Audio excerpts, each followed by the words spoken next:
In 1972, the muscle car era was cooling down.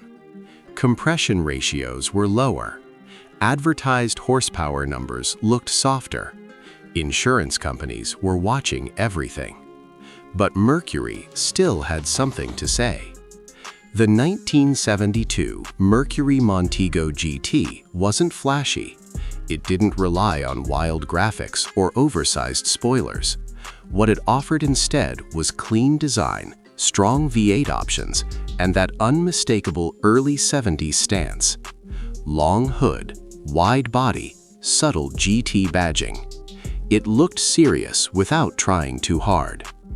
The Montego shared its roots with the Torino platform, but Mercury gave it a slightly more refined presence.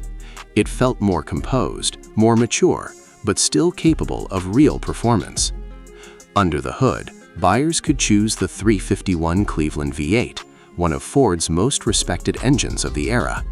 Known for its high-flow heads and strong mid-range power, the 351 Cleveland gave the Montego GT quick throttle response and solid street performance. For those wanting more torque, the 429 cubic inch big block was available in earlier high-performance forms, though by 1972, output ratings reflected new SAE net standards.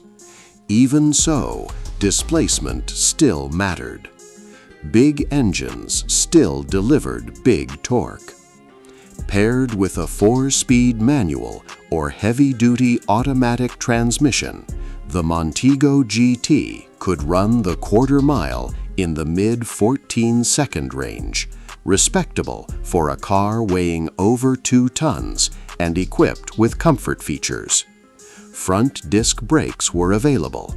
Heavy-duty suspension components gave it stability. This wasn't stripped-down muscle. It was balanced performance.